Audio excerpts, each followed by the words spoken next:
네, 반갑습니다. 메가스터디 입시 전략 연구소의 이도경입니다.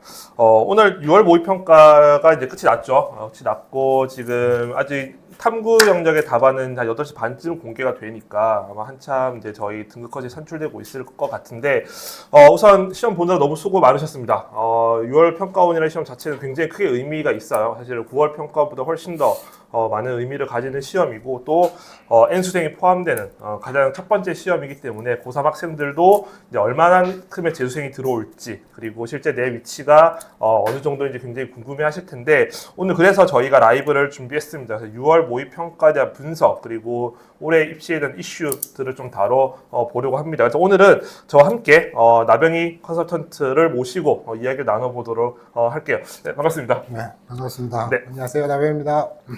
네. 오늘 시험이 끝났어요. 그렇죠? 네. 아마 학생들 여러분들은 이제 너무 좀 쉬면서 이런 해설 강의나 저희 라이브를 시청하고 계실 텐데 우리 친구들한테 시험 봤으니까 좀 응원이나 아니면 격려의 말씀 한번 해주시죠. 근데 일단 너무너무 고생하셨고, 네. 굉장히 긴장하셨을 거예요. 네. 학평들은 몇 번 치러봐서 이제 경험이 좀 쌓였겠지만, 일단 많이들 이야기 하잖아요. 모평은 재수생, N수생들, 그렇죠. 이런 친구들이 많이 들어와서, 네. 너의 등급은, 그리고 너의 백분위는 떨어질 수 있어. 맞아요. 라는 이야기들을 많이 해서, 일단 겁부터 먹고 맞아요. 좀 치를 수 있는 시험인데, 오늘 잘 마무리하셨으리라 생각합니다. 네. 그래서 오늘 이제 등급컷부터 좀 분석을 해드릴 텐데 일단 지금 한창 산출되고 있을 거예요. 그래서 실제 가장 그 정확한 값, 그리고 최대한 정확한 값은 아마 내일 오전쯤 대략 확인해 볼 수 있을 것 같고 저희가 들어오기 전에 이제 등급컷을 확인하고 왔어요. 그래서 일단은 표준 점수 최고점부터 좀 짚어보도록 할게요. 한번 말씀해 주시죠. 일단 최고점은 지금 언매가 134점, 국어영역의 언어와 매체가 134점으로 추정이 되고요. 네. 그리고 화법과 작문은 132점.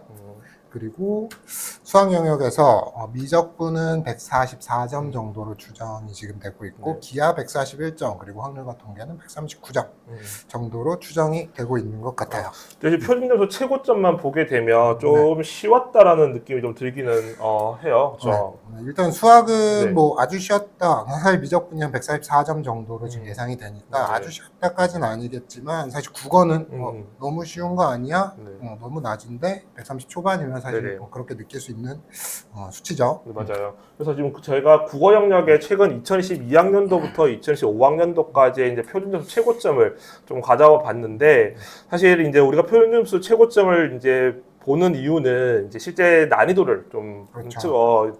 알아보려고 하는 건데 보통 이제 145에서 150점 사이 정도가 되면 이제 어려웠던 네. 시험으로 이야기를 하고 이제 140에서 145면 무난했다. 140점 이하가 될 경우는 쉬웠다라고 했는데 이제 언매가 134라고 하면 굉장히 쉬웠던 네. 시험으로 볼 수밖에 없을 것 같아요. 그래서 보통 저희가 이제 6월 평가를 좀 어렵게 먼저 출제가 좀 되는 경향이 좀 있잖아요, 사실은. 맞아요. 그렇죠? 일반적으로는 네. 사실 6평에서 아이들은 사실 공부의 어떤 완성도가 좀 떨어진 상태이기 때문에 평가원에서 문항들을 무난하게 낸다고 하더라도 아이들은 조금 어려워하는 그러한 시험이 일반적이에요. 네네. 사실 역대 지금 수치들을 살펴봐도 22학년도에 146, 맞아요. 23학년도에 149, 24학년도에 좀 낮긴 했지만 네. 작년에 2025학년도에도 148점 정도로 좀 아이들은 좀 어려워하고 힘든 시험의 난이도로 느끼는데 올해는 좀 이례적으로 네. 굉장히 좀 많이 점수가 좀 낮았. 그러니까 아이들은 좀 잘 본 시험으로 네, 그렇군요.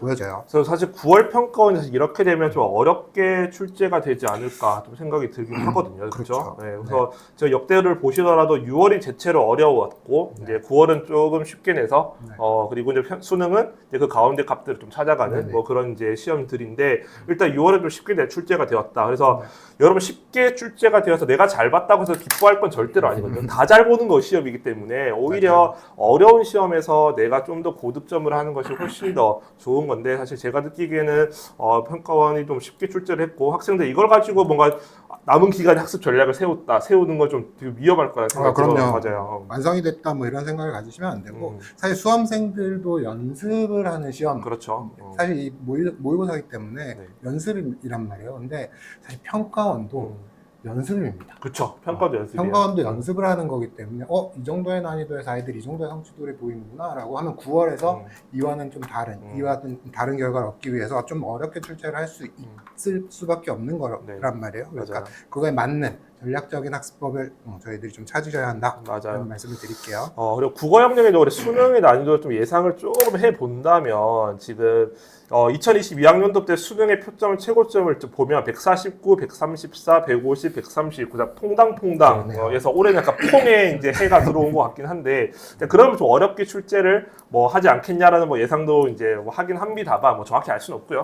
모를 일입니다. 맞아요. 절대 모를 일이죠. 맞습니다. 그래서 오늘 시험 너무 잘 봤다 못 봤다 1일 하실 필요 없고 자 분석을 잘하는 게 훨씬 더 중요하다라는 말씀드리고 자 수학으로 넘어가 보게 되면 수학이 지금 미적이 144, 확통 139, 기하가 141 이번 6월 평가원 지금 이렇게 추정이 되고 있는데 수학도 사실은 역대급 다른 그 과년도 시험과 비교를 해보면 좀 쉽게 출제가 된 건 확실한 것 같다는 생각이 들긴 해요. 맞아요. 최근 5년 동안에 본 시험 중에서는 가장 좀 쉽게 출제된 시험으로 평가됩니다. 맞아요. 그래서 수능도 보시게 되면 이제 수능이 작년에 좀 쉬웠어요. 작년에 140점으로 좀 쉬웠었고 그래서 작년에 의대가 증원이 되었음에도 불구하고 이제 의대 가기 쉽지 않았던 그런 정시로 그런 시험이었었고 대체적으로 이제 미적 기준으로 한다면 145를 넘어서는 그런 시험인데 작년에 유독 좀 쉬웠던 것 같고 뭐 수학도 제가 느끼기에 좀 더 변별을 갖추는 문제를 출제를 하지 않을까 예상이 되긴 해요. 좀 어렵게 출제될 수 있다라는 생각을 가지고 저희들이 그러니까 훈련을 해야 된다라는 말씀을 좀 드릴게요. 맞아요. 수학도 마찬가지입니다.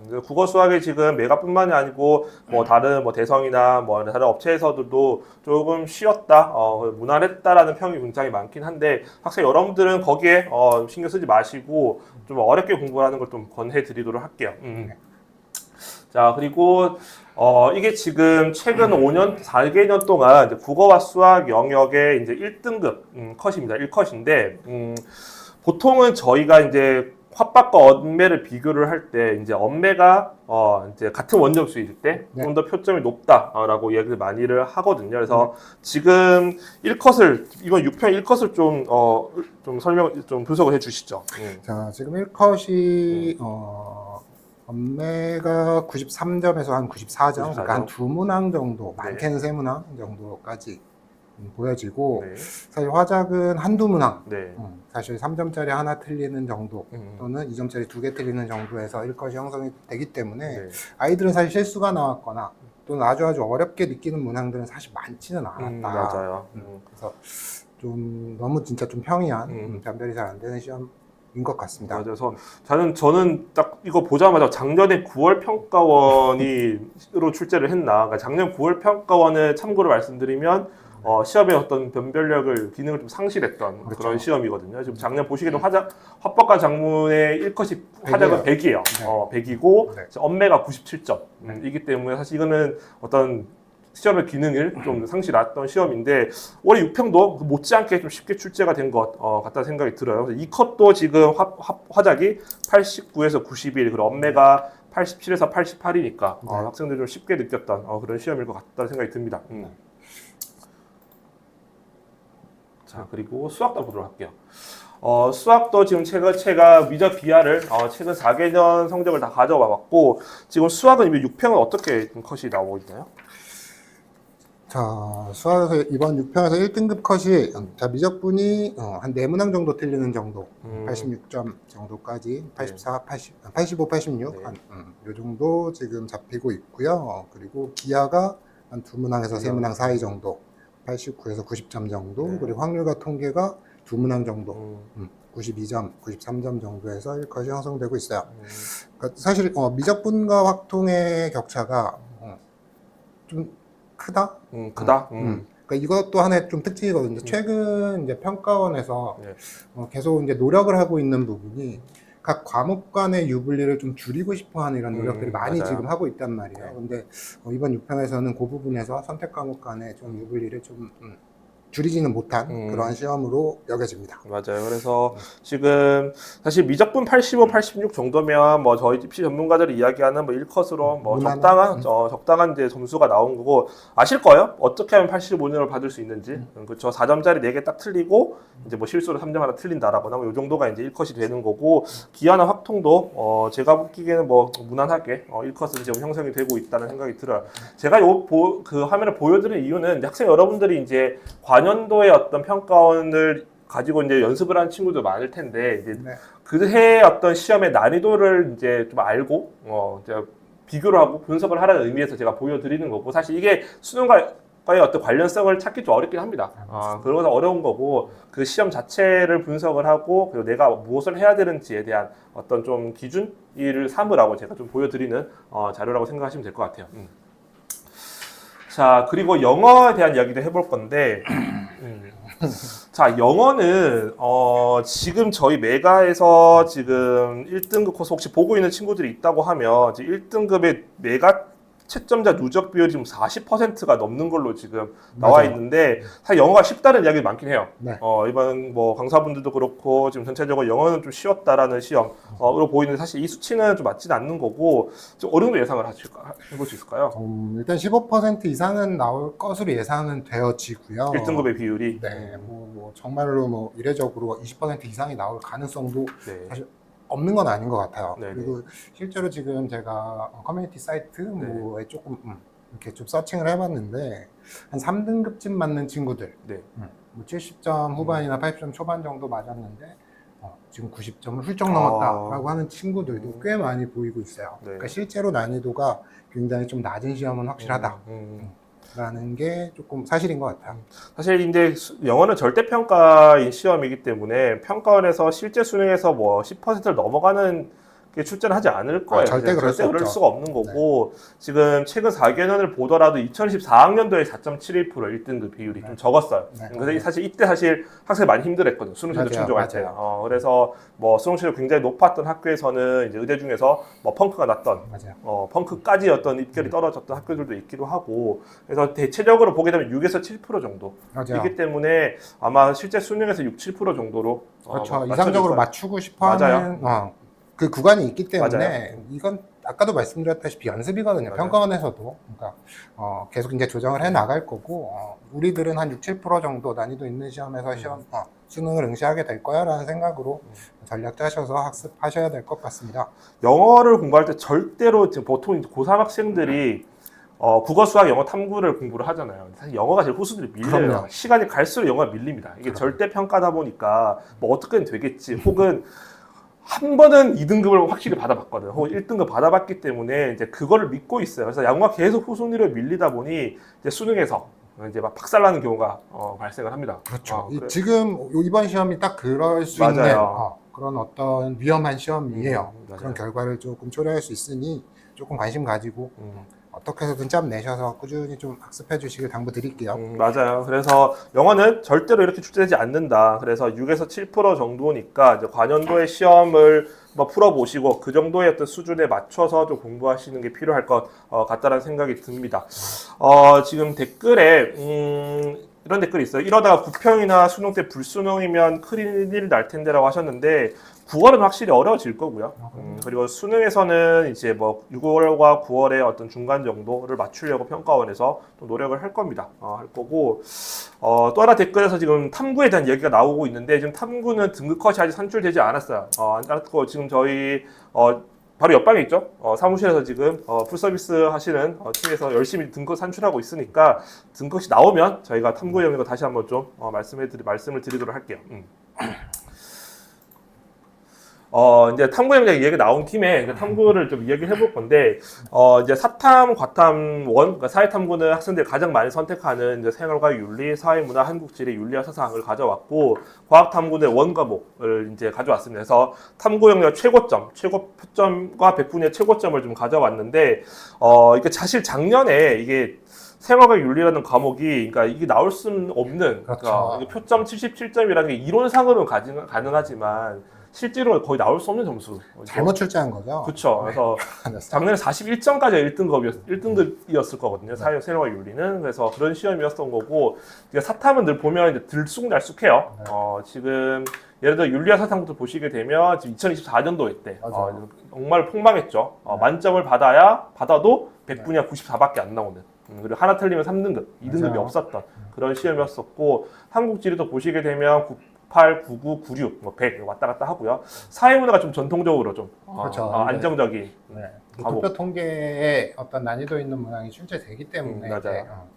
고정적으로 좀 틀릴 수 있는 그런 킬러가 고정값이기 때문에 좀 이렇게 안정적으로 나오고 있다라고 생각을 하시면 될 것 같아요. 맞아요. 생활과 윤리는 작년에 너무 잘 나왔었고, 사실 생윤도 2014학년도에 좋지 않았어요. 이거 하나 틀리면 바로 91%까지 떨어졌던 그런 시험이라서 좀 들쑥날쑥 합니다. 그래서 올해 생활과 윤리는 이렇지 않을 거예요. 사실 작년에 생률이 이렇게 됐던 게 사탐런의 영향이 굉장히 크고, 그 사탐런을 했던 그 자연계열 친구들이죠. 과학탐구를 포기하고 넘어갔던 이 친구들이 아주 3등급을 단단하게 깔아주는 바람에 이런 점수가 나왔던 거지, 사실 이런 구조는 나오지 않습니다. 그렇죠?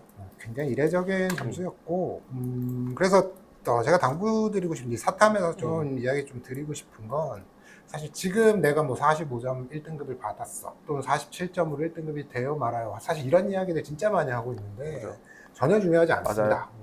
만점 받아야 되는 과목이다라고 그쵸. 생각을 하셔야 돼요. 사탐을 응시하는 친구들은. 그래서 한두 문제 틀린 게 전혀 괜찮지 않다라는 생각을 그렇죠. 좀 가지시고 좀 완벽하게 공부해서 만점 받는 공부 해주실 수 있도록 맞아요. 노력해 주시길 좀 당부드릴게요. 사탐은 그냥 만점을 목표로 공부하셔야 됩니다. 네. 자, 과탐도 좀 이야기 해볼 건데, 과탐은 이제 거기에 비해서 보통 하나 정도 틀려도 1등급이 네. 좀 확보가 되는 그런 시험이었는데, 이제 작년에 화학이 좀 문제가 좀 있었죠. 화학이 지금 만점을 받아도 100분의 97. 그리고 표점도 65점으로 지금 생명 지구랑 비교하더라도 뭐 5점에서 많게는 7점 이상 났다 보니까 이제 좀 학생들이 힘들어했던 시험인 거고, 지금 6월 평가원에서 접수 인원은 지금 나와 있지만 그 영역별로 이제 응시 인원은 아직 맞아요. 발표가 되지 않았기 때문에 그 결과가 나와봐야 알 수 있을 것 같아요. 그래서 화학은 전체적으로 이번 난이도는 어떻게 좀 나오고 있나요? 지금? 일단은 뭐 선생님들이 강사분들이 이제 좀 평가하기로는 뭐 그렇게 쉽지 않았다라고 평가를 하시는 분들이 있는데, 네. 제가 좀 이렇게 아이들이 좀 하는 이야기들 좀 살펴봤더니 그렇게 어려워하지는 않은 것 같아요. 쉬웠다? 쉬웠다까지는 아니지만 할만했다의 음. 느낌으로 지금 아이들은 좀 이야기하는 것 같고, 그래서 좀 뚜껑을 열어봐야 알겠지만 지금 아이들 성적 처리가 좀 돼봐야 알겠지만 그냥 뭐 무난한 시험 정도로 지금 아이들은 좀 이야기를 좀 나누고 있는 것 같아요. 근데 이게 한 가지 말씀을 드리면, 사실 지금 화학을 응시한 아이들은 그리고 좀 지금 의미 있는 점수를 좀 받고 있는 친구들은 진짜 좋아하거나 잘하고 있는 친구들이라서 그렇게 이야기를 하고 있는 것일 수도 있어요. 그렇죠. 맞습니다. 그래서 이거는 좀 섣부른 판단인 것 같고 조금 뚜껑은 열어봐야 되겠다. 근데 화학은 분명히 뭐 사실 이렇게 공개적으로 할 만한 이야기는 아니지만 화학은 좀 위험한 과목으로 저는 생각이 들어요. 그렇죠. 그래서 쉽사리 쉽게 덤비면 안 되는 과목이다. 너무 고일대로 고여 있는 과목이기 때문에 이런 말씀을 좀 드립니다. 맞습니다. 화학은 좀 저도 상담을 많이 하지만 조금 기피하는 친구들이, 특히 현역들은 좀 많긴 해요. 그러니까 작년에 이런 결과가 나오다 보니까 사실은 화학원을 했다가 얘기로 말씀하신 대로 진짜 좋아하고 잘하는 아이들이 있는데 인원수도 적어. 맞아요. 그래서 내가 한 두세 개 틀려버리면 쫙 밀리는 뭐 그런 백분을 받을 수도 있어서 좀 위험한 과목이긴 합니다만, 어쨌든 결과는 나와봐야 알 것이고, 결과 나오면 저희가 그때 한번 다시 말씀을 드리도록 할게요. 자, 상부경력 이렇게 보도록 하고요. 자, 이제 본격적으로 이제 올해 이슈를 좀 다뤄보도록 할게요. 사탐런부터 좀 이야기를 해볼 텐데, 작년부터 이제 사탐런이 본격적으로 시작이 되었고, 가속화되고 있어요. 그래서 올해 지금 접수 인원 기준으로 보시게 되면, 지금 접수 인원이 어마무시하게 차이가 많이 나더라고요, 지금. 그래서 지금 저희가 평가에서 공개한 그 결과를 살펴보게 되면,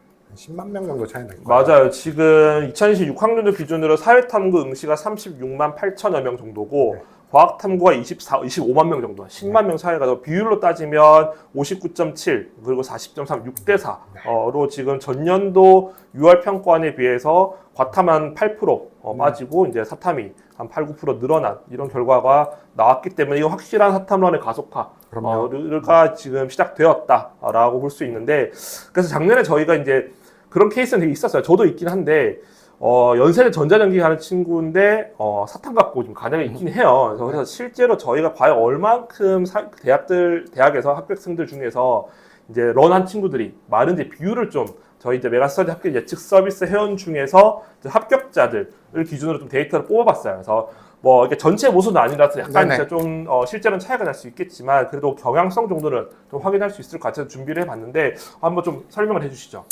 일단은 사실 상위 15개 대학 안에서 지금 살펴보시면 연세대부터 숙명여대까지 쭉 한번 살펴보시면 그렇게 의미 있는 학교는 많지 않다. 뭐 한 4%, 뭐 많게는 서강대가 한 8%, 그리고 좀 아래로 내려오면 이제 건대가 조금 큰 78%까지 그러니까 한 22% 정도 되겠죠. 네네. 그래서 많은 인원은 아니다라고는 보여요. 그죠. 그래서 상위권 대학은 이렇게 사탐을 한 과목 또는 사탐 두 과목을 가지고 자연계열 모집 단위로 지원을 해서 합격을 한 케이스는 많지는 않다라고 결론적으로 이야기는 좀 드릴 수 있을 것 맞아요. 같아요. 사실은 이 상위권 한 10개 이상 대학들은 물론 이제 이 학교를 좋아서 간 친구들이 있겠지만 사실 그 윗대학들 그쵸,를 목표로 했던 친구들이고 이제 고대는 사실 작년에 과탐 지정이었기 때문에 빠져있는 수치인 거 그렇다 보니까 이제 분량을 알고 있어요. 그 3%, 5%의 영향이 얼마나 큰지 알고 있어서 그랬던 거 사실 서강대학교는 그래도 상대적으로 92%밖에 안 났던 거는 사실 서강대는 수학 반영률이 너무 높아요. 그렇죠. 탐구보다는 수학이 워낙 반영률이 높고 그리고 국어도 그다음 높고 그러다 보니까 이제 탐구에 영향이 적었던 학교라서 92% 정도인 거고 거기에 가산점도 없죠. 가산도 없었고 그랬던 학교인 거고 나머지 뭐 연대, 성대, 한양대, 이대, 중대, 경희 다 뭐 95% 이상 높은 비율. 시립대는 100%일 수밖에 없는 게 과탐 가산 7%. 너무 높아요. 그래서 이거는 극복이 좀 쉽지 않았던 학교이기 때문에 그렇고 건대는 아예 없었고. 그렇죠. 숙명여대도 없었어요. 근데 숙명 없었지만 숙대는 자연계 갈 때 무조건 과탐 하나 했어야 하기 때문에 과탐 한 과목은 응시 필수 응시였었기 때문에 지금 사탐 조합은 나올 수가 없는 그런 학교였고 어쨌든 상위권 대학들은 뭐 런한 친구들이 많이 합격하지는 않았다. 대부분 상위권 친구들은 과탐을 하고 했다라고 보면 될 것 같아요. 그 밑에 대학으로 조금 학교를 떨어뜨려 보게 되면 확실히 수치가 좀 낮아지긴 해요. 그러니까 쉽게 말해 사탐 런한 친구들의 비율이 좀 높아지는 게 좀 뚜렷이 확인이 될 것 보여요. 이 학교들도 한번 좀 분석을 해주시죠. 일단 뭐 과기대 정도가 유독 너무 높다. 그러니까 사탐런 하는 친구들이 거의 없네라고 보여지는 건 사실 여기도 7%의 가산점으로 높아요.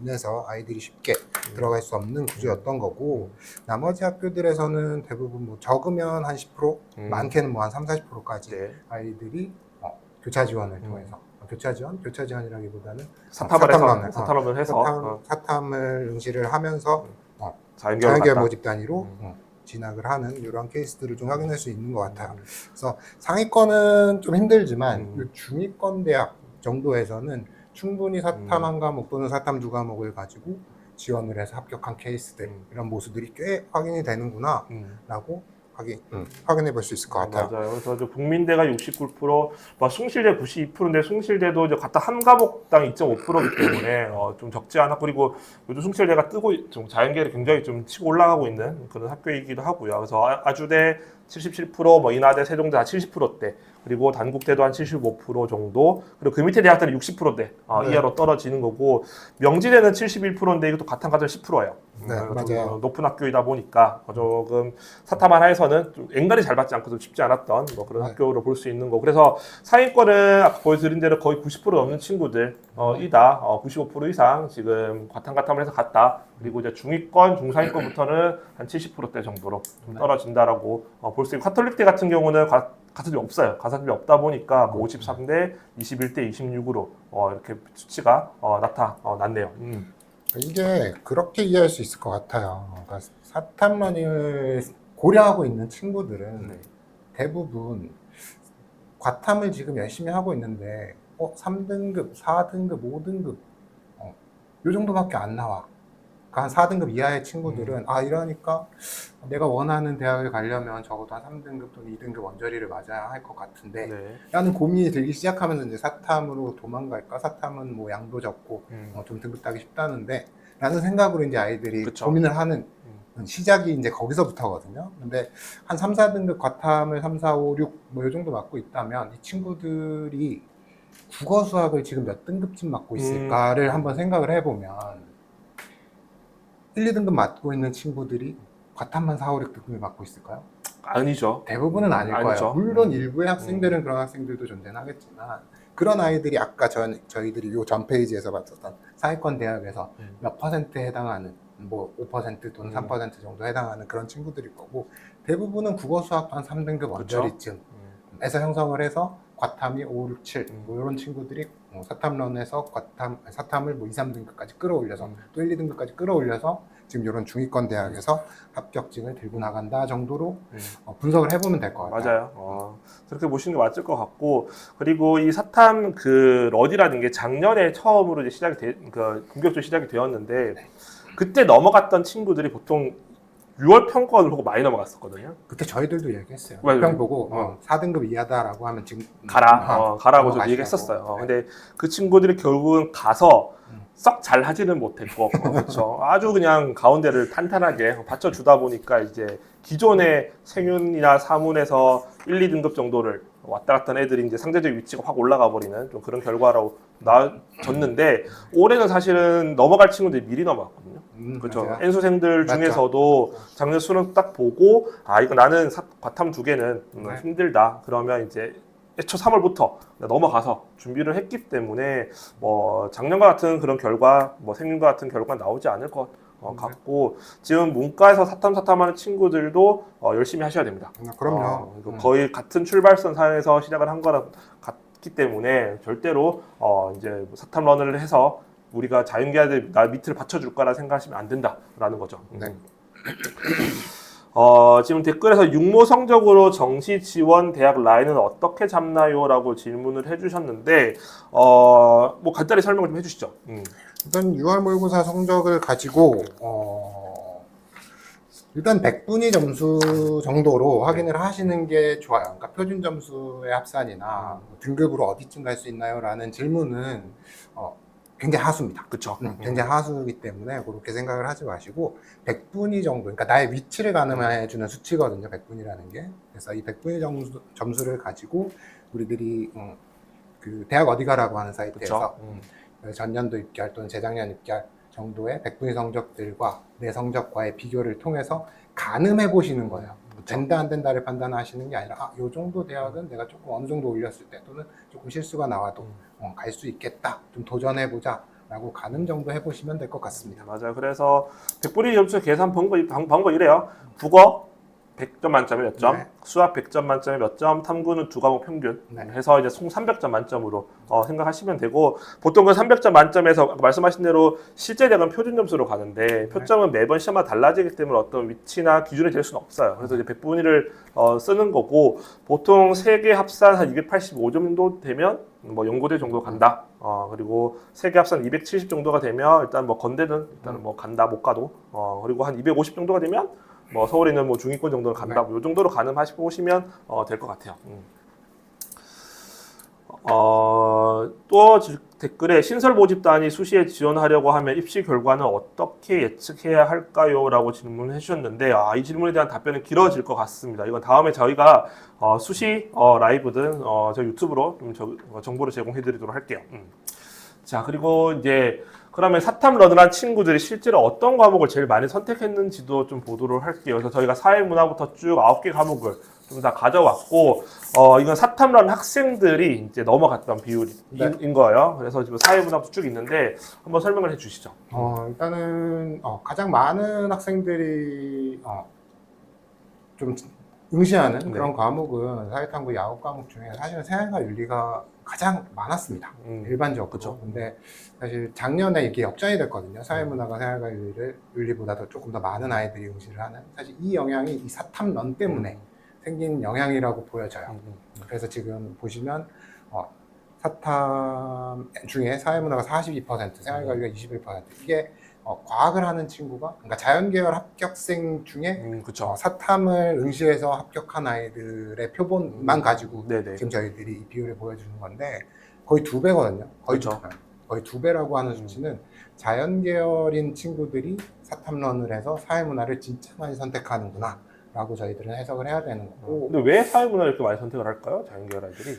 아까도 말씀드린 사실 도표 통계 문제예요. 그리고 또 하나의 좀 큰 영향이라고 하면 사회문화는 좀 안정적인 등급을 받을 수 그렇죠. 있는 과목이다 라는 게 좀 역대 그렇죠. 쭉 어떠한 수치로 증명이 되고 있었던 과목이라서 아이들이 이제 등급 또는 백분위 점수를 확보하기 위해서 사회문화라고 하는 안정적인 과목을 선택했다. 그러니까 도표 통계라는 문제가 또 자연계열 아이들은 조금 더 수월하거든요. 그쵸. 단순함기보다는. 맞아요. 그래서 자연계 아이들이 조금 더 선호하는 과목이 될 수 있었다라는 거고. 생활과 윤리는 사실 뭐 학습 양도 좀 부담이 적고요. 네. 그리고 이제 가장 무난한 과목이기 때문에 그 다음 위치를 차지했고, 네. 의외로 이제 지리과가 위에 좀 랭크를 네. 하고 있어요. 세계 지리, 한국 지리가 지금 11%, 9%를 보이고 있는데, 뭐 이건 어떻게 좀 해석을 할 수 있을까요? 일반적으로 이제 인문계열 학생들은 이 지리 2과목, 한국지리와 세계지리 2과목에 어떤 쪽으로 아이들이 더 많이 선택을 하냐라고 놓고 보면 사실 한국지리가 한국지리죠. 압도적이죠. 맞아요. 세계지리보다는 한국지리 훨씬 더 많이 선택을 하는데 이게 또 자연계열 아이들은 다릅니다.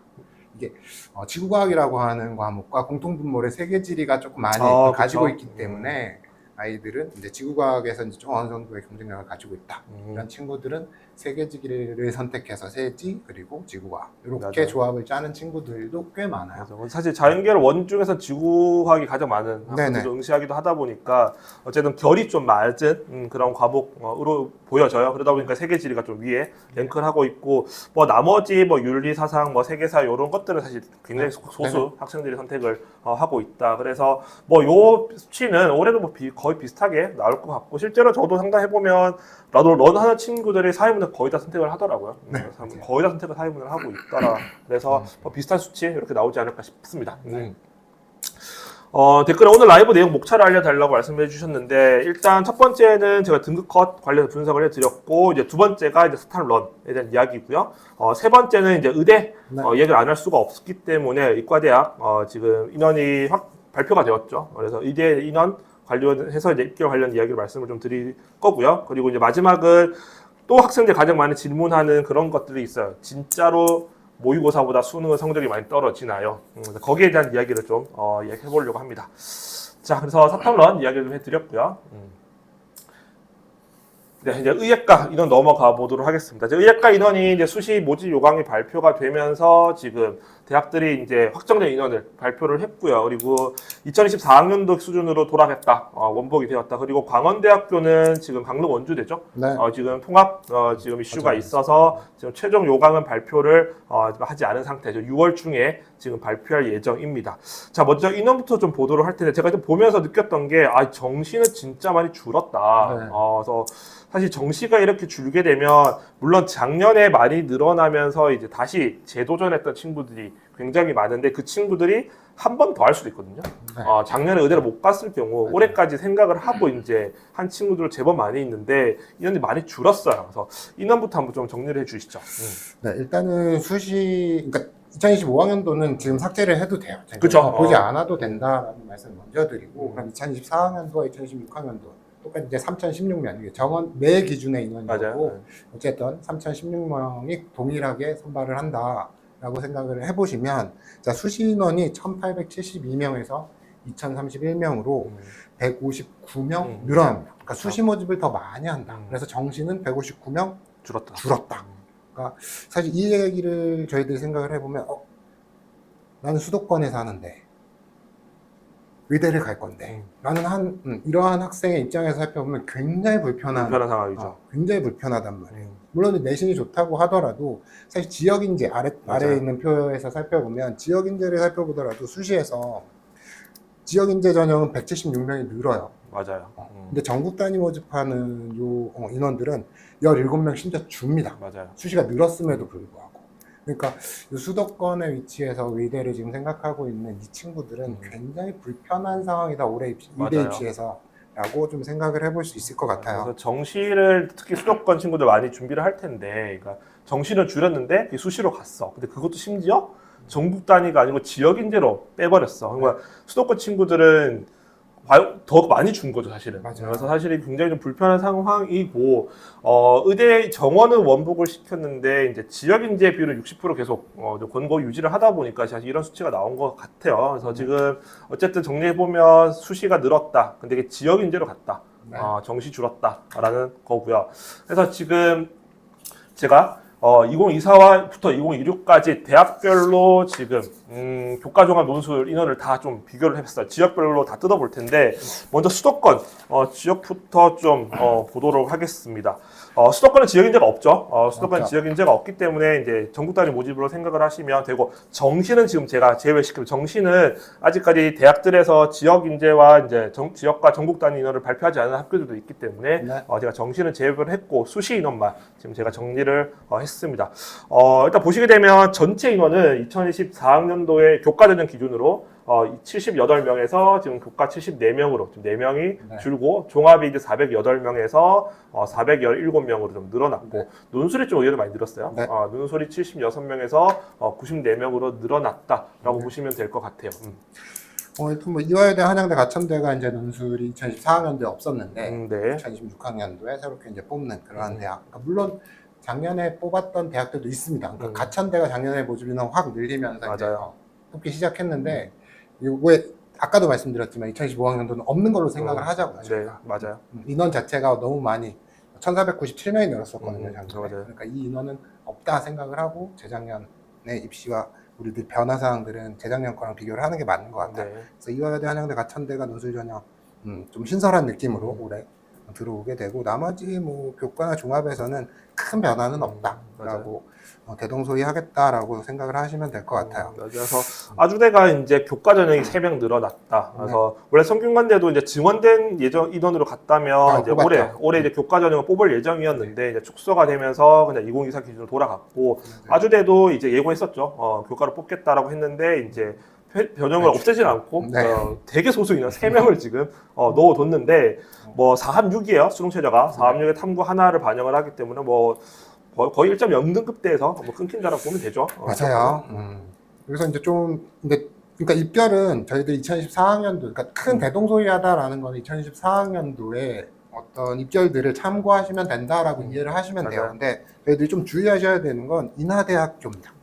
인하대학교가 2024학년도에는 1세개, 1등급 맞아요. 3개를 가지고 들어오세요라고 했는데, 2026학년도 올해는 이게 3합4로 수능 체제를 완화시키고 맞아요. 있단 말이에요. 그러니까 우리가 인하대 1.0에 수렴해야 된다라고 생각을 하셔야 됩니다. 1.1 정도로 갈 수 있었네?가 아니에요, 이제. 맞아요. 그러니까 이 부분은 좀 잘 고려하셔서 지원 전략 세우셔야 되겠다. 올해 그리고 이 학생 수도 늘어났기 때문에 내신 좋은 친구들이 많을 확률이 높거든요. 그러면 맞죠. 수도권은 1.1 밖으로 안 나간다. 그래서 1.0 등급대에서 끊긴다라고 생각을 하시면 될 것 같습니다. 자, 수도권 넘어가고 이제 먼저 강원 지역으로 가 보도록 할게요. 자, 강원 지역 보시게 되면 먼저 전국 단위 인원부터 좀 보도록 하겠습니다. 2024학년도에 39명 교과 전형에서 이제 올해 36명, 3명이 줄었고, 종합은 늘어났어요. 11명 정도 늘어났고, 네. 그러니까 논술이 5명 정도 줄었고요. 지역 인재는 교과는 25에서 24명으로 1명 줄었는데, 종합이 의외로 많이 늘었어요. 네. 종합이 지금 38명에서 50명으로 지금 늘어난 네. 결과를 보여주고 있습니다. 강원대학교는 아직 발표를 하지 않았기 때문에 제가 2014학년도와 동일한 전형으로 인원을 배정을 했다라는 걸 말씀을 드리고요. 강원 지역은 입결 또 어떻게 예상을 해볼 수 있을까요? 강원 지역은? 일단 뭐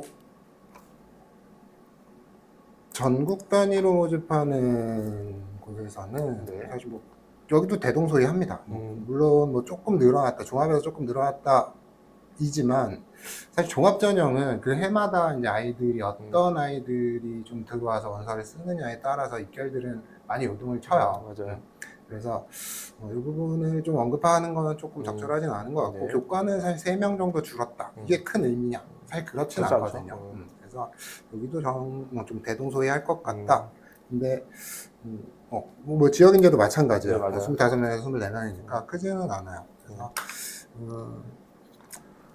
네, 뭐 재작년에 입결들 살펴보면 교과 전형, 전국 단위에서 교과 전형이 좀 낮았던 좀 들어가기 좀 입결이 조금 내려갔다, 조금 낮았다라고 하는 데가 사실 연세대 미래가 70%까지 한 1.3 정도까지 그렇죠. 떨어져 있었는데 사실 여기는 수능 최저가 워낙에 뭐더 높습니다. 높아서 맞아요. 4.5라고 하는 굉장히 높은 수능 최저를 요구하는 대학이다 보니 그 충족률이 떨어지니까 당연히 이제 이 컷도 좀 맞아요. 내려가는 그 경향성을 보이는 거라서 재작년에 입결들 살펴보면서 저희들이 원서 쓰면 크게 달라지진 않겠다라는 그렇겠다. 생각을 좀 가지시면 될 것 같아요. 맞아요. 그리고 연세대 미래나 한림대가 이제 지역 교과를 뽑지 않는 이유는 이 대학은 사실 강원도에 있긴 하지만 굉장히 좀 높은 의과 대학이기 때문에 굳이 교과로까지 뽑을 이유가 별로 없죠.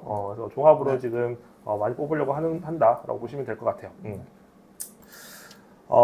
이제 그 경북 지역으로 내려가 보도록 하겠습니다. 경북 지역 뭐 경북대, 계명대, 뭐 대가대, 뭐 동국대, 영남대 등이 있는데 전국 단위로 보시게 되면 교과 전형이 한 4명 정도 줄어서 40명, 그리고 종합은 1명 늘어서 뭐 36명, 뭐 논술한 2명 줄어서 큰 차이는 없다.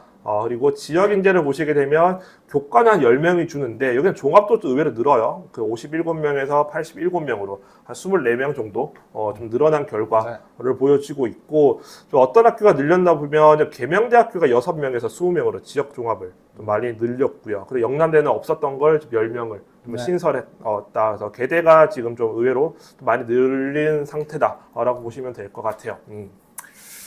자, 일단 뭐 특이한 입결을 살펴볼 만한 거는 사실 작년 입결들은 진짜 너무나도 다 특이했습니다. 맞아요. 작년 입결들은 사실 절대로 참고하시면 절대 안 되는 수치라는 걸 다시 한번 말씀을 드리고요.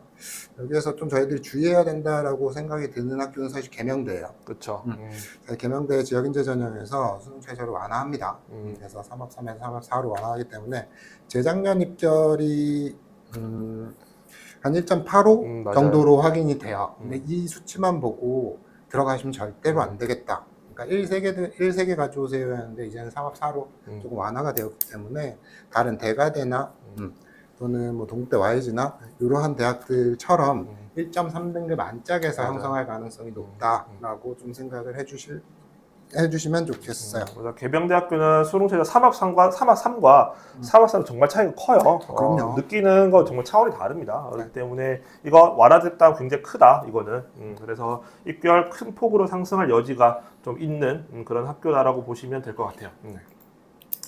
자, 이제 부울경 지역으로 내려가 보도록 하겠습니다. 부울경 지역 경상국립대, 고신대, 동아대, 부산대, 울산대, 인제대 6개 학교가 있고, 먼저 전국 단위부터 보시게 되면 여기는 교과 전형이 늘어나요. 10명이 늘어나는데 이제 그 부산대학교가 지금 없었던 걸 지금 원래 작년에 17명 뽑았었는데 2024는 없었거든요. 10명이 지금 뽑는다. 그리고 종합은 18명에서 16명 큰 차이가 없다라고 보시면 되고, 지역으로 내려오시게 되면 뭐 논술과 종합은 뭐 큰 차이가 없습니다. 65명, 15명, 2024 때 64, 15명이었는데 여기도 교과가 지금 12명이 늘어나요. 그게 울산대야.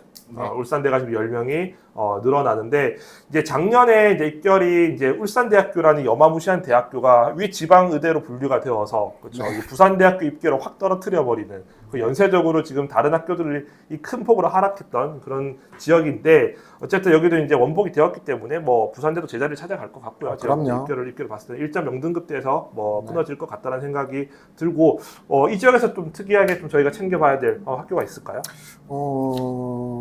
사실 경상국립대라는 학교가 네. 전국 단위 모집과 지역인재 모집이 사실 수능 최저가 많이 다릅니다. 맞아요. 2개 등급의 차이가 나기 때문에 많이들 오해하시는 분들이 있어요. 지역인재가 왜 이렇게 높아요? 라는 질문을 하는데 그냥 수능 최저의 영향이다 라고 생각을 하시면 돼요. 그 2개 등급은 굉장히 큰 거거든요.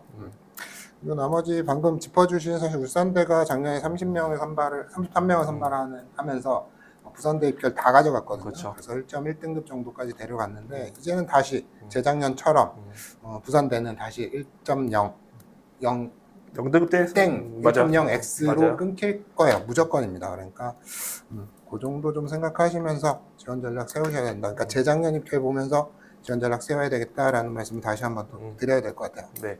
지금 댓글에 의대 정원이 지금 자연계 상위권 입결에도 영향이 있을까요? 질문을 해주셨는데, 일단 교과 전형은 없습니다. 연세대 고려대학교와 영향을 미치지 않는다 라는 거 좀 알고 있었으면 좋겠고, 그리고 수능 체제 차이인 거죠. 네. 그래서 아마 작년에 연고대가 교과가 다 올랐어요, 오히려. 네, 많이 올랐어요. 맞아요. 굉장히 많이 올라서 저희들이 사실 이 데이터화하면서 많이 놀랐습니다. 이렇게 올라도 되는 거야? 의대가 이렇게 1,500명 가까이 늘었는데 이건 좀 떨어져야 정상 아니야? 라고 생각을 하면서 입결을 막 하는데 뭐야 근데 뭐 일부겠지 했는데 거의 대부분의 학과가 다 올랐어요. 그런 경향성이 있었어서 뭐 큰 영향은 없을 것 같다라는 의견이에요. 저도 똑같아요. 지금 의대 상위권, 그 자연계열 상위권은 지금 늘 말씀드리지만 의대 증원과 연고대, 공대가 영향을 받으려면 수능 체제가 똑같아야 돼요. 그리고 거기에 또 하나 있네요. 뭐가요? 사실 지방의대권은 과탐을 필수로 해야 되는 학교들도 많아요. 맞아요. 근데 맞아요. 여기는 사실 사탐을 해도 되는 뭐 이런 좀 다름이 있기 때문에 맞아요. 조금 우리들이 이렇게 동기화시키기에는 좀 무리가 있다라고 생각을 할 수 있을 것 같아요. 그렇습니다. 자, 이제 불경 살펴봤고요. 하나 더 내려서 이제 충청권으로 좀 가보도록 하겠습니다. 저 충청권이 이제 작년에 지역이 굉장히 많이 늘어났던 그런 지역인데, 우선 전국 단위부터 좀 보시게 되면 이제 교과전을 65명 선발하던 걸 42명으로 줄이고요. 그리고 종합도 66명에서 54명으로 줄어듭니다. 그리고 지역 인재가 117명에서 이제 129명. 근데 그 종합이 10명에서 54명으로 굉장히 많이 늘어나요. 그래서 지금 충청권은 지금 어쨌든 지역 인재가 좀 뚜렷하게 좀 많이 늘어난 게 좀 보여지는 지역입니다. 지금. 그리고 종합 전형을 지금 건국대 그리고 순천향대도 16명 지원했고, 충남대가 지금 지역 종합을 18명. 지금 2024년도에 없었던 것을 지금 18명으로 뽑는다라고 보시면 될 것 같고, 뭐 이 지역을 좀 챙겨봐야 될 게 있을까요? 일단 전국 단위 모집에서도 인원이 많이 줄었고, 그래서 사실 재작년 입결을 바라볼 때 우리들이 전국 단위 수도권 아이들이 이제 충청권에 의대를 쓰겠다라고 하면 조금 더 보수적으로 재작년 입결들을 조금 더 보수적으로 봤으면 하는 그런 당부의 말씀을 좀 드리고, 또 하나 좀 저희들이 생각해야 되는 건 을지대입니다. 을지대가 수능 최저를 완화해요. 이게 4.5였죠 원래. 네. 그러니까 전국 단위 모집은 4.5였고 지역 인재는 4.6이었는데 이게 전부 다 변화를 합니다. 둘 다 똑같이 3.5로 수능 최저를 완화시키기 때문에 여기 입결 엄청나게 많이 올라갈 거예요. 그래서 그렇죠. 재작년 입결이 전국 단위 모집에서 최저 등급이 1.18 등급이었는데 이거 1.1 안짝으로 갑니다. 그리고 지역 인재도 마찬가지예요. 재작년에 1.38 최저 등급 1.38 등급이었는데 이것도 굉장히 높은 1.1, 1.2 안짝에서 형성을 할 수밖에 없겠다. 재작년 입결을 바라볼 때 보수적으로 보고 조금 유의해서 원서 지원 전략을 좀 짜시면 좋겠다. 을지대에서 많이 완화를 시켰네요. 4개 하면서 3합으로 5까지 떨어뜨렸다는 거 정말 많이 완화시킨 거고, 작년에 을지대 교과 전형 지역 교과 최저가 2.4등급입니다. 워낙 수능 체도 높고 그러다 보니까 이제 의대 증원까지 더해져서 굉장히 낮은 입결이 나왔는데 2024보다도 더 올라갈 거니까 좀 주의를 하셔야 되는 의과대학이다라고 보시면 될 것 같아요. 자, 이제 호남 지역으로 가볼게요. 호남 지역 가볼 텐데 지금 원래 호남 지역은 그 교과 전형으로 지역 교과를 많이 뽑았던 지역이기도 해요. 비율적으로 전국 단위에 비교했을 때. 자, 전국 단위의 경우는 지금 교과 35명에서 36명, 1명 늘어나고, 종합은 53명에서 지금 37명으로 줄어요. 주는데, 지역이 교과가 184명에서 241명으로 한 60명 가까이 늘어나요. 늘어나고, 뭐 종합은 48명, 45명 비슷한데, 어쨌든 지금 교과는 굉장히 많이 늘어났다. 지역 교과는. 그렇다고 볼 수 있는 거고, 지금 여기는 입결 좀 저희가 주의해야 될 학교들이 있을까요?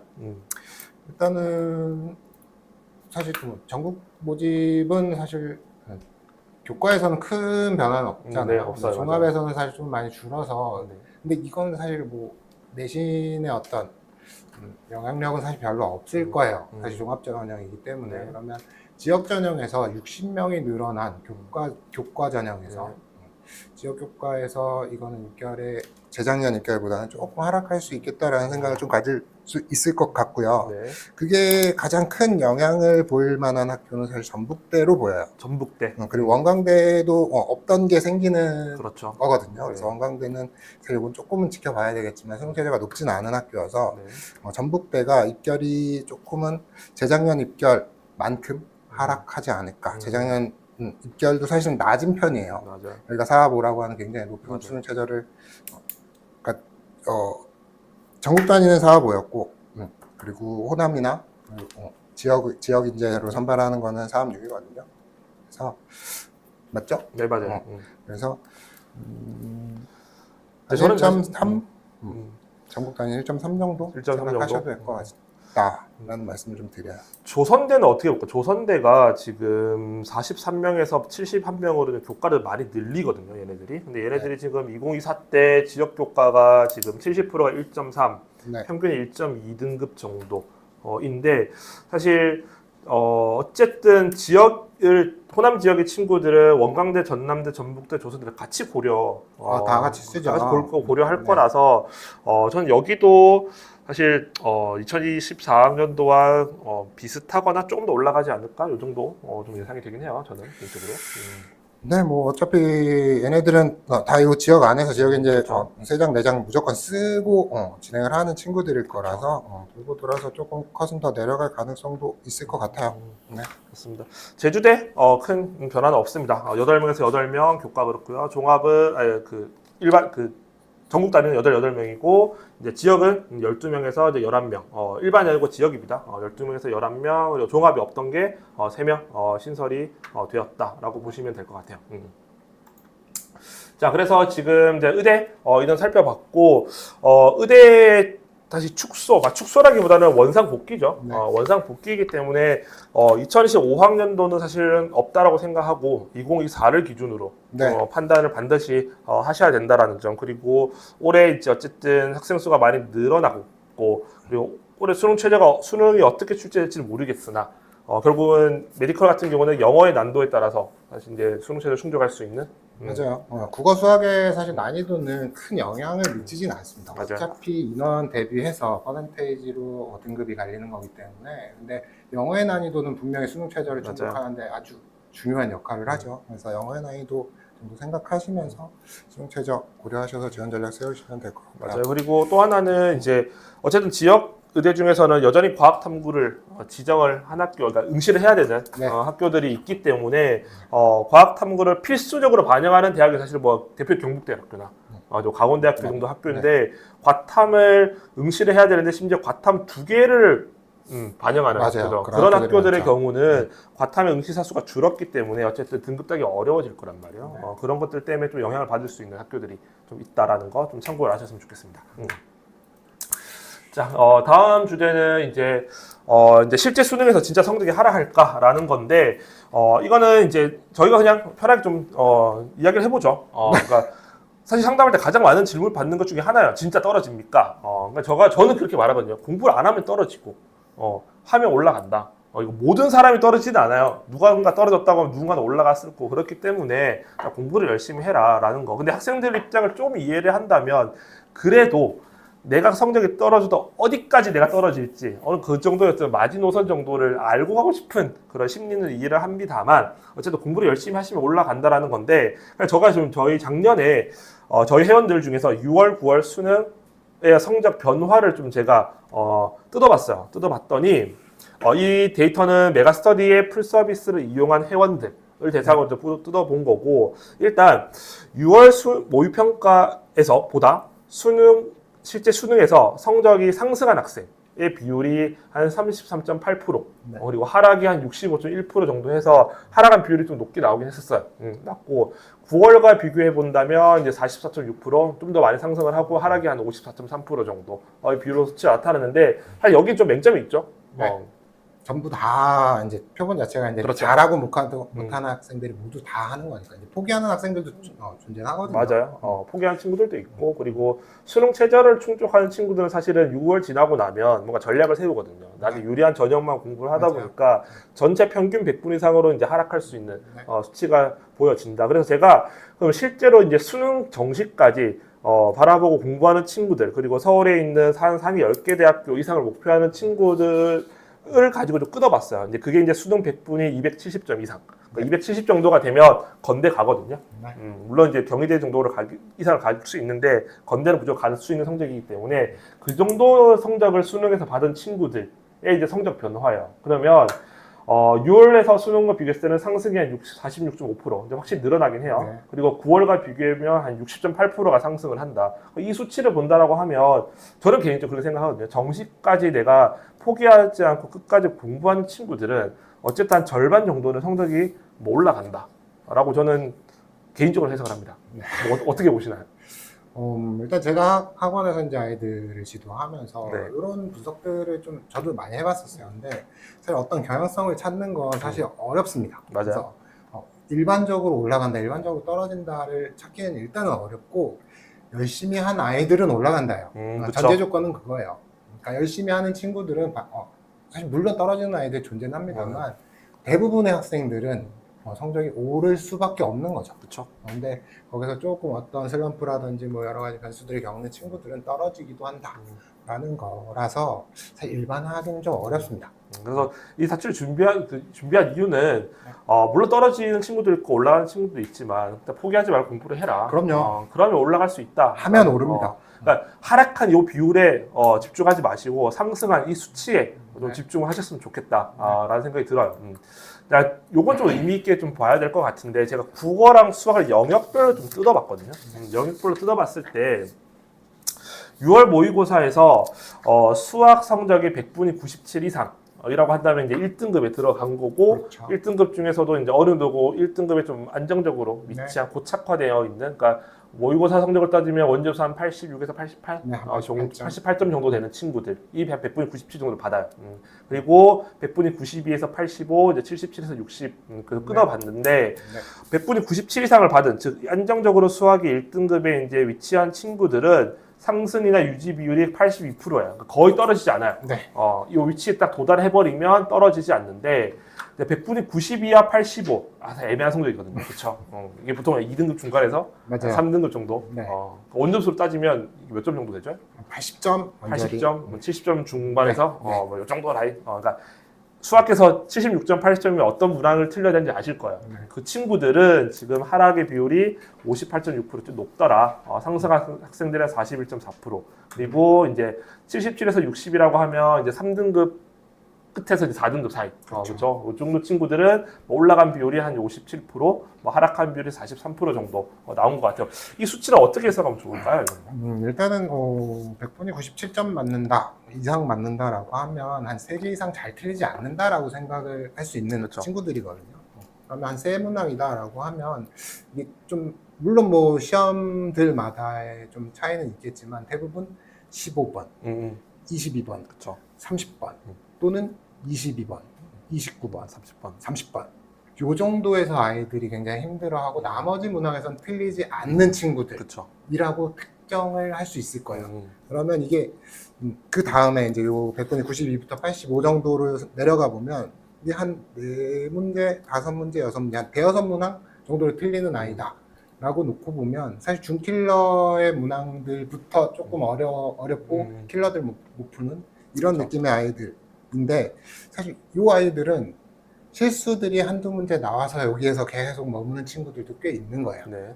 그래서 그 친구들이 맞아야 될 것들에서 한두 문항씩 더 틀려주면서 여기에서 계속 좀 버벅이는 그런 느낌의 아이들이고 사실 마지막 100분이 77에서 한 60%, 한 3, 4등급 대 아이들은 사실 7, 8문항 이상으로 좀 많이 틀려주고 있는 친구들이라 그렇죠.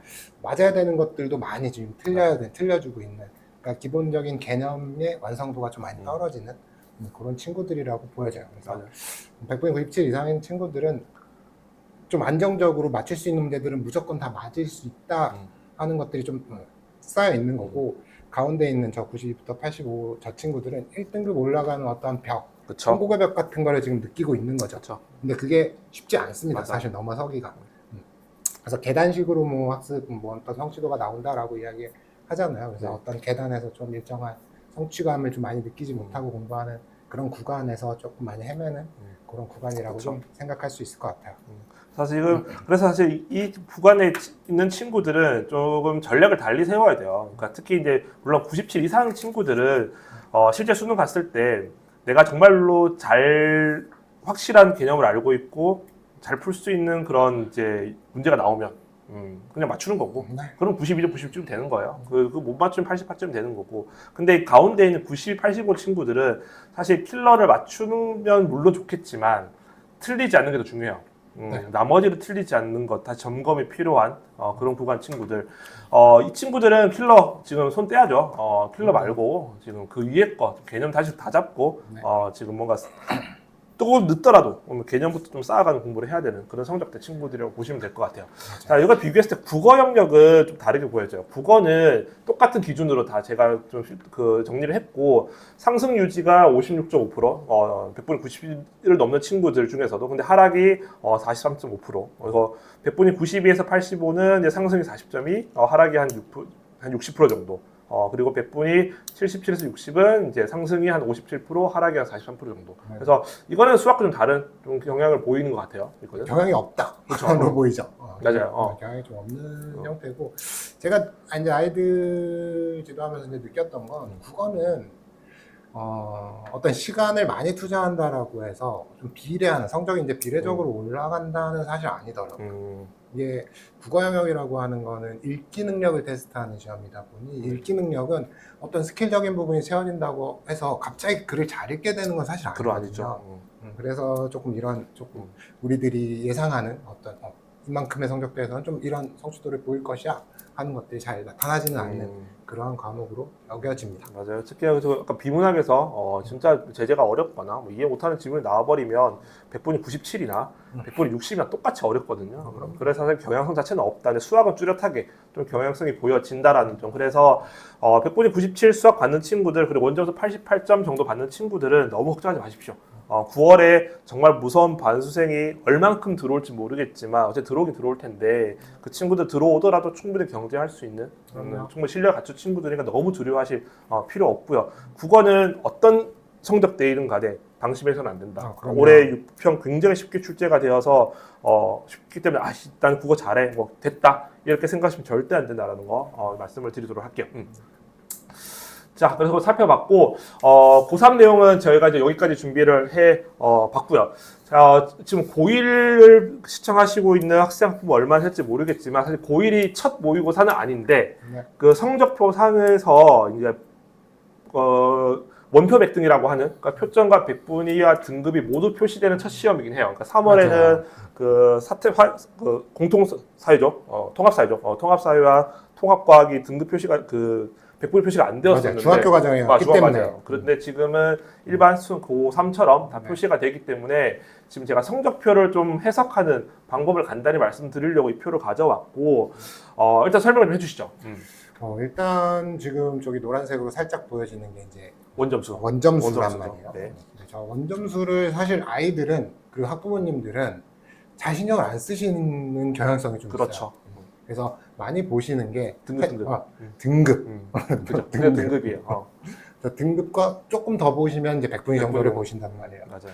근데 물론 뭐 표준 점수로 이제 대학을 가고 100분위 대학으로 100분위 점수를 이제 가고 사실 등급이 어느 정도면 그 정도의 이제 수치들을 이제 받게 되니까 이제 저것들 물론 보시는 거 맞습니다. 근데 사실 저 수치들은 지금 오늘 고3들이 응시한 이 모의평가에서 나타나듯이 재수생이나 반수생들이 안 섞여 있는 자기들 학년 때 아이들하고만 지금 경쟁을 하고 있는 거라서 성취도가 조금 왜곡돼서 나타납니다. 그래서 우리들이 이 성적표들을 이해하려면 저희들은 이 원점수를 좀 주의 깊게 살펴보면서 조금 맞아요. 객관적인 위치를 좀 판단하셔야 되겠다라는 말씀을 먼저 좀 드릴게요. 맞아요. 그래서 그러니까 표준 점수로 대학 가는 게 맞는데 표준 점수는 사실은 이제 수능 때 말고는 저희도 보지 않습니다. 네. 저 보지 않고 뭐 최고점 정도만 이제 난이도를 분석할 때도 보는 편이고 안 보셔도 되고 등급 의미가 없습니다.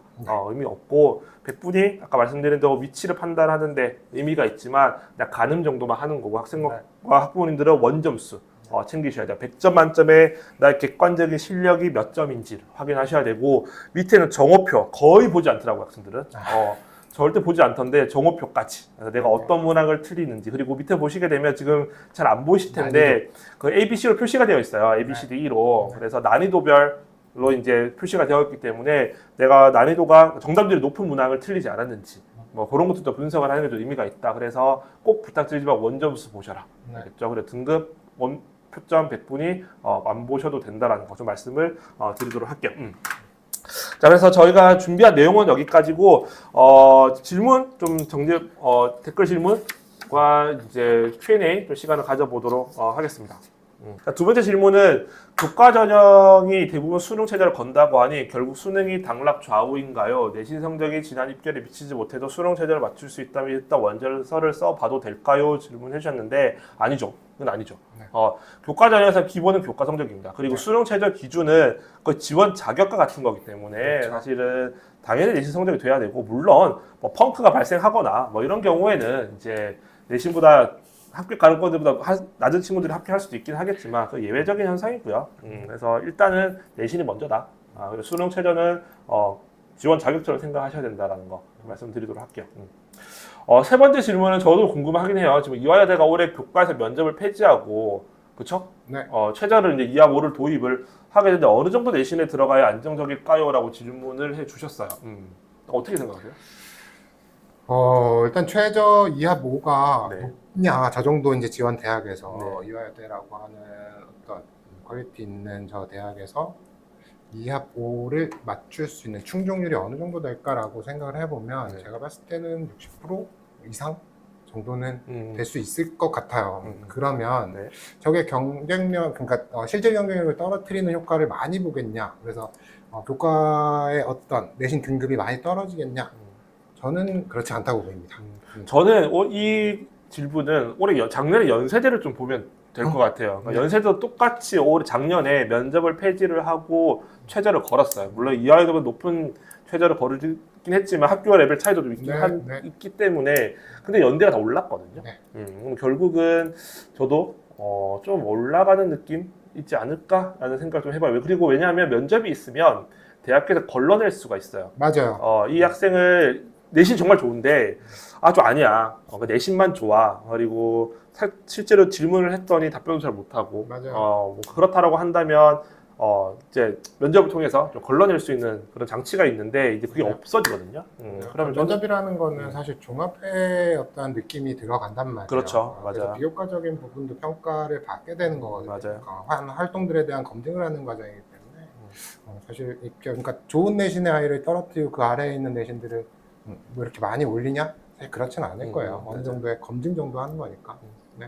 맞습니다. 그리고 무전공 선발이 좀 많은 편이라 수시에서 검토하고 있는데 진로를 정하지 못한 학생이 원서를 넣어도 될까요? 라고 질문을 해주셨는데 그러니까 진로를 정하지 못한 학생이라고 한다는 의미가 사실 뭐 아무 생각 없이 내가 뭐 할지 몰라 난 뭐 되는 대로 살 거야 이런 학생은 아닐 테고 그러니까 불분명하다 정도로 본다라고 한다면 대학에서 뚜렷한 전공 정말 이 전공을 나는 너무나 좋아하고 평생 이 관련된 일을 할 거야 그런 학생을 선발하고자 하는 게 아니거든요 사실. 네. 그래서 기본적으로 학업 성취도가 가장 중요하고요.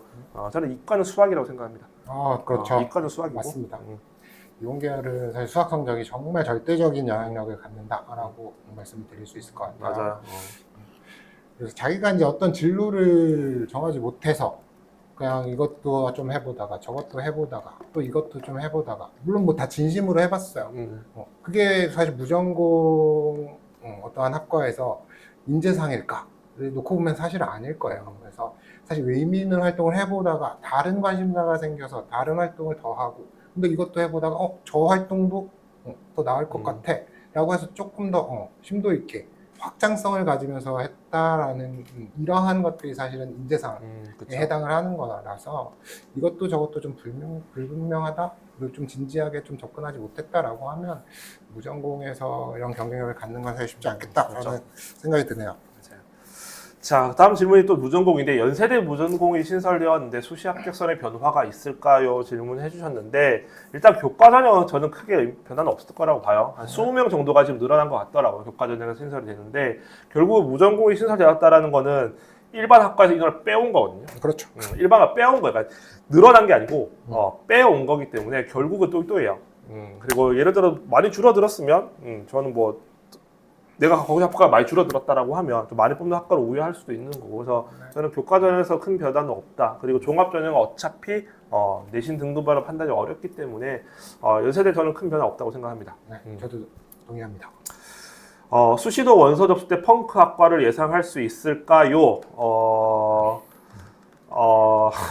예상을 할 일단 수, 종합은 없어요. 네, 종합은 없어요. 종합은 종합은 절대 없습니다. 맞아요. 맞네요. 그러니까 수시에서 종합과 논술은 펑크와 무관합니다. 네. 교과 전형에서 펑크가 발생하는데 이제 구조는 있죠. 그러니까 발생할 수 있는 구조는 있긴 있습니다. 그래서 뭐 상위권 대학의 뭐 상위권 학과 그리고 선발위에 적어야 되고요. 그리고 전형 변화까지 있고 뭐 이런 복합적으로 그리고 이제 마지막 경쟁률까지 네. 이런 것들이 다 어우러졌을 때 조건이 충족되었을 때 이제 펑크가 날 수도 있겠다 정도를 예상을 할 수 있죠. 그래서 먼저 교과 전형에서는 가능하다, 있을 수 있다. 네, 있을 네, 수는 있어요. 맞아요. 그리고 구조가 있다라는 거 정도로 말씀드리도록 할게요. 학생부 전형을 쓰지 않아도 될 것 같은데 그러면 기말고사 성적은 특별히 신경 쓰지 않아도 되겠죠. 그러니까 학생부 전형을 쓰지 않는다라는 거는 교과 종합을 쓰지 않겠다, 수시를 쓰지 않겠다라는 얘기로 좀 해석이 돼요. 그러면 기말고사 성적을 특별히 신경 쓰지 않아도 되겠죠. 어떻게 하세요?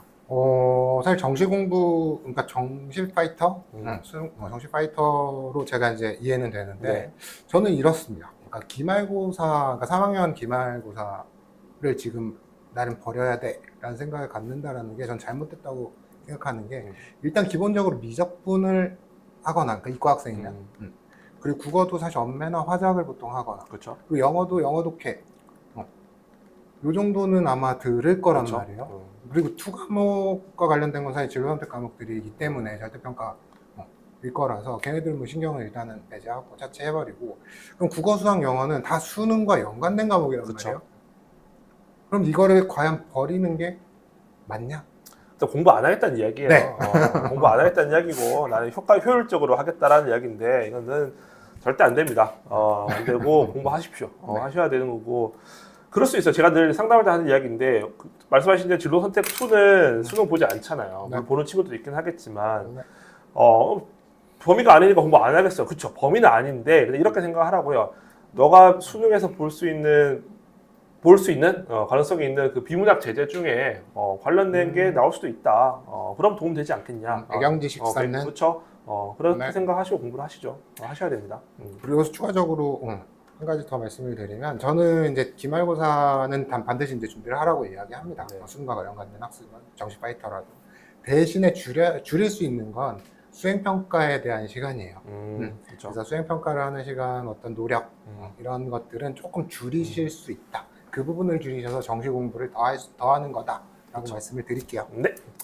8월 30일에 생기부 마감인데 남은 기간 동안 생기부를 보완할 수 있을까요? 방법은요. 굉장히 러프한 질문인데 할 수 있죠. 할 수 있고 방법은요. 또 이 질문은 사실 좀 효율적으로 효과적인 방법을 좀 질문하는 것 같아요. 같은데 사실 좋은 학습 준비 방법은 아닐 것 같은데 그냥 전 독서라고 생각해요.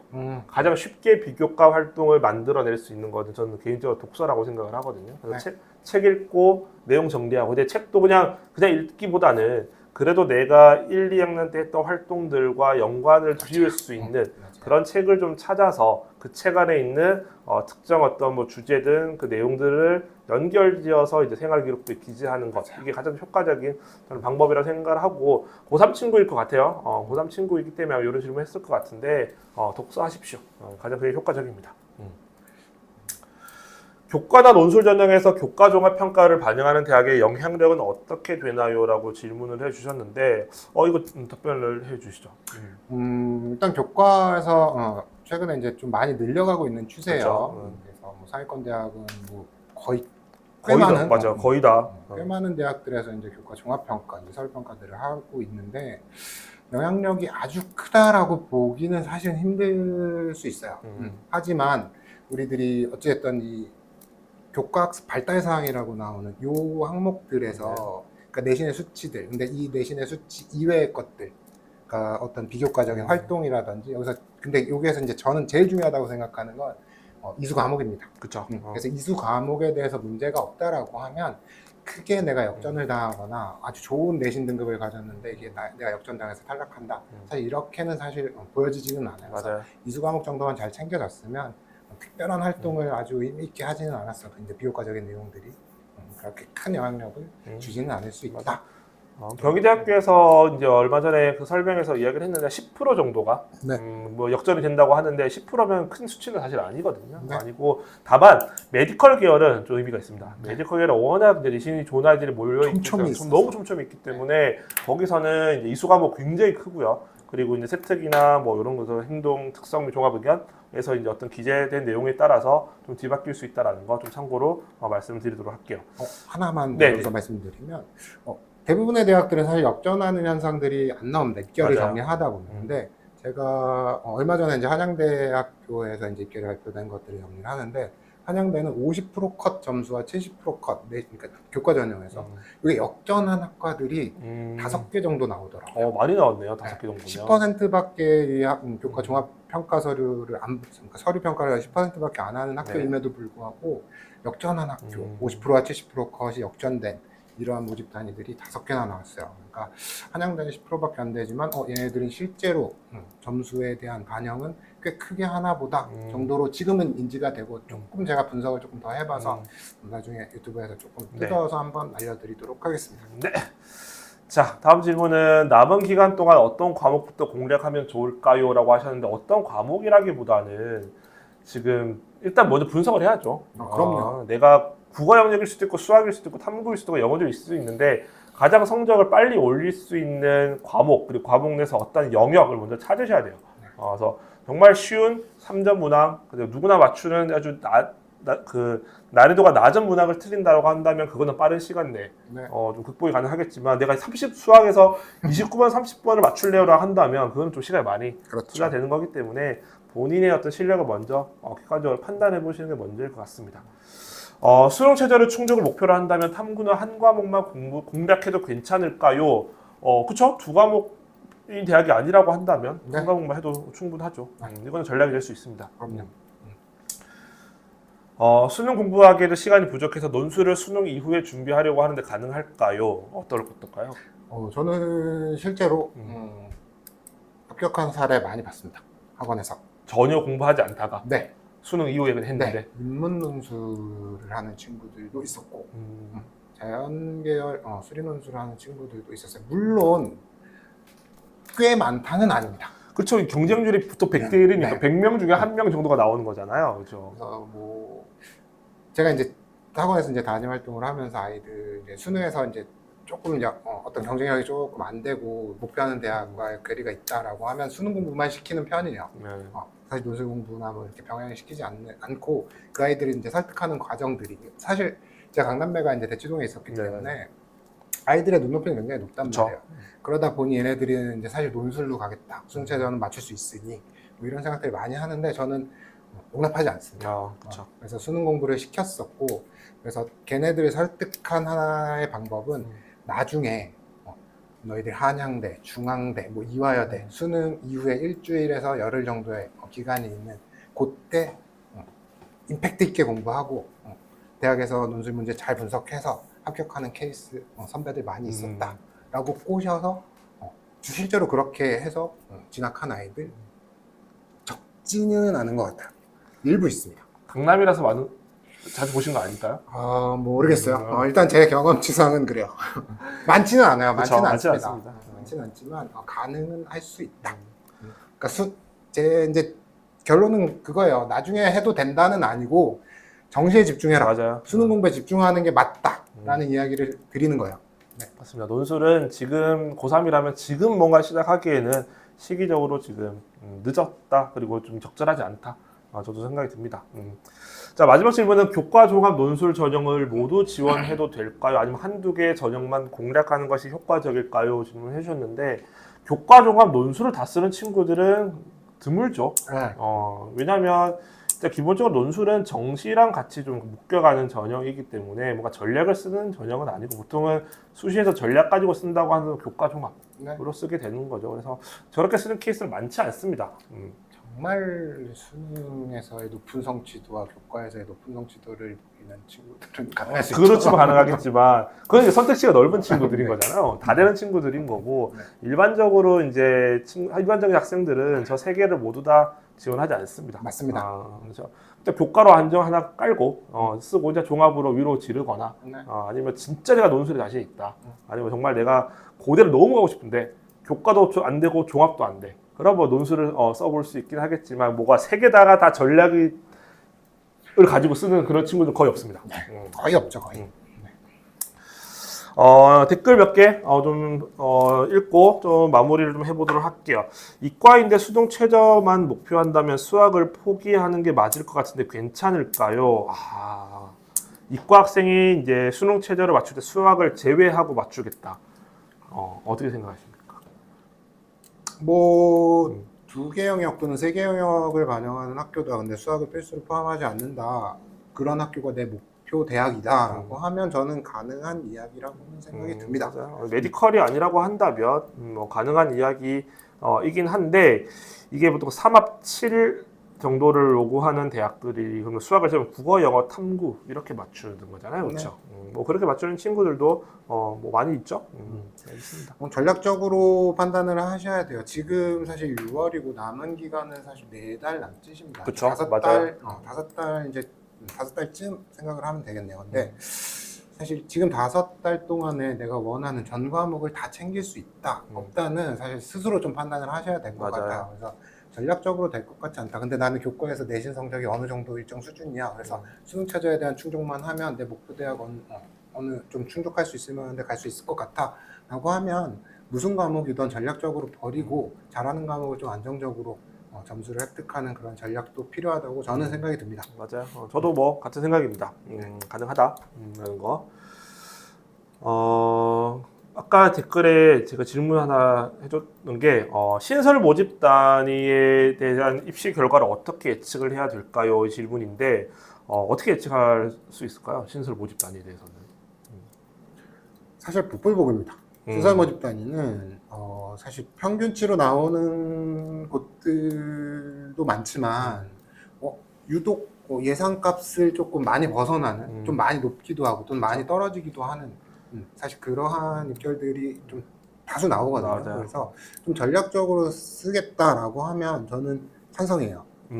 반드시 좀 안정적으로, 그러니까 여기는 내가 좀 안정적으로 여기를 잡아야 되겠어. 근데 여기가 신설이야 라고 하면 저는 조금 비추천하고요. 그렇죠. 근데 좀 전략적으로 조금 소신이나 좀 사행전 해볼래요 라고 하면 저는 좀 고려하는 편입니다. 맞아요. 그래서 그러니까 예상치를 벗어난다라는 그러니까 과거 데이터가 없기 때문에 맞아요. 우리가 참고할 수 있는 게 없고 그렇다고 하면 수시를 쓰는 입장에서는 굉장히 불안 요소이거든요. 그렇죠. 아까 펑크 질문을 했지만 이런 경우죠. 네. 그러니까 뭔가 불안한 상황, 학생들이 심리적으로 불안감을 느낄 수 있는 환경이 만들어진 곳에서 펑크가 발생을 해요. 안 날 수도 있지만 높아지기도 해요. 내가 예상은 안 되긴 하는데 말씀하신 대로 뭔가 안정 잡고 들어가기는 좀 불안한. 네. 그러면 우회를 해야죠 다른 학과로. 근데 어차피 상향이다라고 한다면 뭐 질러보는 걸로는 괜찮은 거죠. 네. 자 그리고 또 질문을 댓글을 보도록 할게요.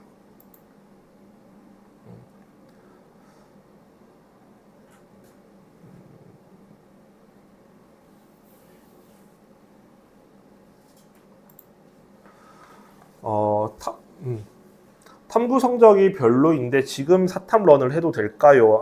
과탐학은 자연계열 학생인 것 같은데 어떻게 전 당장 하시라고 말씀을 드릴 것 같아요. 지금 몇 등급인지는 모르겠으나 저는 넘어가도 되는 시점이다 라는 거는 명확합니다. 사실 사탐의 공부량은 과탐의 뭐 지구과학의 공부량과 비교가 안 됩니다. 그렇죠. 그래서 일단 기본적으로 넘어갈 수는 있는 시점이다 라고 생각이 들어요. 그래서 내가 지금 4등급, 5등급, 6등급이다. 근데 시간 투자해서 한 2등급까지 좀 만들어 볼래요, 과탐을 이라고 하는 생각이면 저는 사탐 넘어가서 1, 2등급 준비하시는 게 더 효율적이지 않을까. 물론 목표하는 대학의 수준이 어디인지는 잘은 모르겠지만 저는 사탐론 아주 적극적으로 권장하는 건 아니지만 한 5등급, 6등급 지금 받고 있다. 기본적으로 과탐에 대한 베이스가 좀 너무 약하다라고 하면 사탐 넘어가서 좀 고득점 노리는 게 더 유리할 수 있다라는 말씀을 좀 드릴게요. 맞아. 지금 넘어가셔도 됩니다. 넘어가셔야죠 지금은. 댓글에 대한 내용들 좀 거의 다 제가 답변을 드린 것 같다는 생각이 들어요. 그래서 오늘 라이브 준비했던 내용을 이 정도로 맞춰보려고 합니다. 그래서 6월 모의평가에 대한 분석 그리고 이제 Q&A 시간을 좀 가져봤는데 일단 오늘은 너무 수고 많으셨고 학생 여러분들 네. 오늘 좀 쉬십시오. 쉬고 이제 해설 강의 내일부터 듣고 이제 본인의 약점 분석하고 남은 전략을 좀 세우셨으면 좋겠다는 생각이 들고 마지막으로 우리 친구들한테 해주고 싶은 이야기들 좀 해주시죠. 네. 일단 방금 이도경 컨설턴트가 오늘은 좀 쉬세요라고 말씀을 하셨는데 저는 안 된다는 입장입니다. 쉬면 안 됩니까? 네, 저는 안 되고요. 왜 그러냐면 제가 이제 담임을 하면서 이제 종례 시간에 이런 좀 중요한 시험에 모의고사를 보고 이제 종례 시간에 꼭 하는 이야기인데 반드시 오늘 본 문제들을 오늘 안에 해결을 한번 해야 돼요. 이게 왜 그러냐면 다른 과목도 다른 과목인데 사실 국어 때문에 그렇습니다. 국어 영역은 내가 어떤 지문을 읽고 내가 무슨 생각으로 이 답을 찍었는지 며칠 있다가 보면 사실 왜 그랬지 이거 나 미쳤었나 뭐 이런 것들이 좀 생겨요.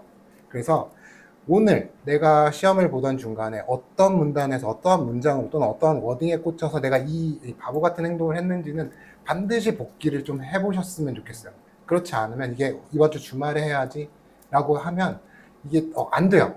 그게 내가 왜 그런 행동을 했는지 왜 그런 사고가 미쳤는지 이게 잘 복기가 되지 않기 때문에 꼭 오늘 국어 영역만이라도 꼭 한 번은 복기를 해보고 편안한 마음으로 쭉 뻗고 자셨으면 하는 바람이고요. 학부모님들이 듣고 계시다면 당장 지금 자고 있으면 깨우세요.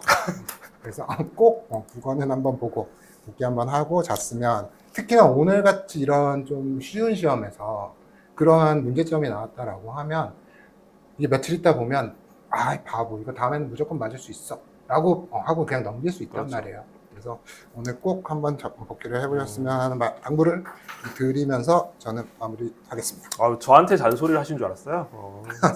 좋은 말씀이고 그래서 제가 국어를 못해서 원하는 대학 못 간 것 같은데 어쨌든 일어나십시오. 주무시고 있다면 일어나십시오. 오늘 6월 라이브 설명이고 저희가 다음 라이브는 이제 9월에 수시 원서 때 이제 진행을 해보려고 해요. 그때는 원서 접수가 이제 거의 임박했을 때 이제 때는 정말 이제 수시 컨설팅 라이브죠. 라이브로 좀 진행을 해보려고 합니다. 그래서 그때까지 약 3개월 정도의 시간이 남아 있고 그 3개월 동안 기말고사 볼 거고요. 그리고 혹시 학생부 종합을 준비하는 친구들은 이제 마지막 비교과 활동들을 그렇죠. 정리를 하는 시기이고 정시를까지 가는 친구들은 이제 9월 학평이라는 또 굉장히 중요한 시험. 특히 이번처럼 좀 난이도가 낮았던 시험이라고 한다면 9월은 분명히 어려워질 거거든요. 그럼요. 그럼 그 시험을 망치면 원서 못 씁니다. 쉽게. 불안해서. 그래서 그때까지 열심히 공부를 좀 하셨으면 좋겠다. 그리고 저희는 9월 라이브 때 좀 더 알찬 내용으로 여러분들을 찾아뵙도록 하겠습니다. 긴 시간 시청해 주셔서 너무 감사드리고 다음에 또 뵙도록 하겠습니다. 네, 감사합니다. 네.